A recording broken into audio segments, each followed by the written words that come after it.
Status Appointment 96. If your son shows great promise, then there's some fun skills games that you could do with him at home that are a lot of fun and will help him rapidly develop his abilities. The first thing you want to search is Cover Coaching. Coerver. Actually, you know what? As I say this, it might not be the first, but it's a ball mastery app where you can learn some simple ball mastery moves, and if you learn one a day, then you can teach him. You could teach him new moves every time you guys train together. So that's Coerver, Cover Coaching app, and I think it's a freemium style app where he's got videos on YouTube. There's also a ball that you can order. It's called a dribble up ball, and the reason why this could be effective is because it syncs up with your phone, so he can go at his own pace. It's like having a skills and drills soccer coach at home, but I think the downside is a small cost for the ball, and there might be a monthly subscription. But I have heard that there's positives, that people enjoy using it because it turns skills mastery, ball mastery, into fun skills games, and that's the way I grew up with a soccer skills and drills coach named Tom Turnbull. He used skills and drills games to teach soccer. So I think this dribble up ball could be really effective if you're looking to invest in the price of a subscription and he uses it, right? If you buy it and he doesn't use it, then I would return it. The next game you can play is called the barrel game, and all it is it's juggling with different parts of your body into any type of vessel. So a garbage can, a laundry basket, a landscaper's barrel is the one I grew up playing. So starting from the hands, using a bounce in the beginning from very close, right? If your son's 4 years old, I think you'd want a vessel. You'd want a vessel.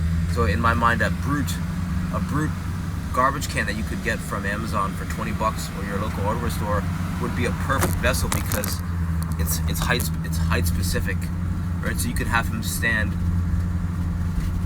two steps from the barrel, and he drops the ball, bounce, and then he kicks it in with his right foot.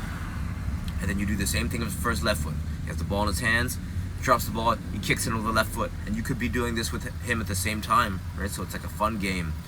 Then the next one is both feet alternating. So he has the ball in his hands, he drops the ball, kicks it up once with his right foot, it bounces, kicks it up once with his left foot, and then it goes right into the barrel. Then you want to do right thigh with the bounce. Right thigh with or without a bounce, whatever is easiest. Right, so you go right thigh, then left thigh.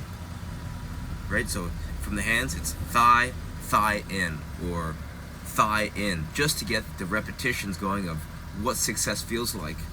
Right? Because you don't want it to be, you want it to be challenging, but if it's too challenging, then it won't be fun. So this is something that you guys can do anywhere in the world together, just practicing juggling the ball into the barrel.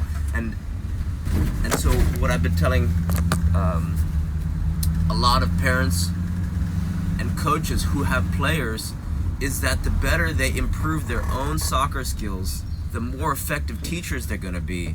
Not only because they're going to be able to demonstrate skills more effectively, but if you could spend 60 seconds developing your own personal,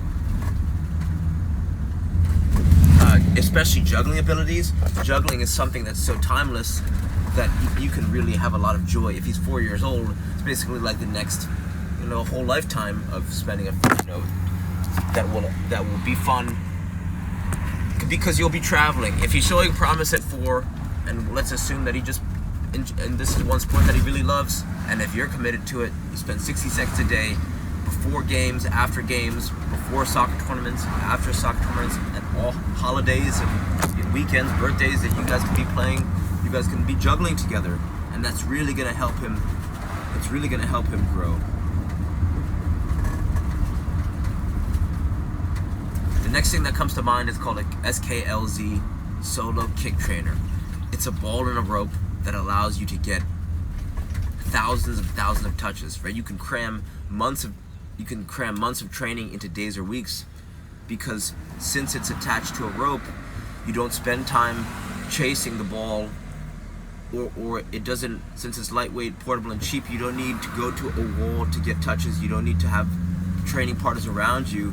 If you buy one of these balls and set it to your son's height, but you show him to use it, you don't tell him to use it, but demonstrate to him, then he begins to value this tool because you're using it, right? It's monkey see, monkey do.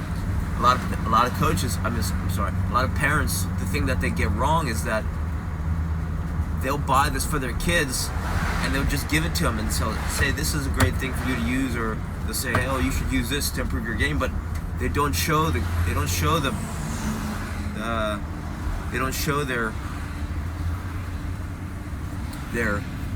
kid that it's valuable through action, and for that reason it isn't accepted, right? The kid doesn't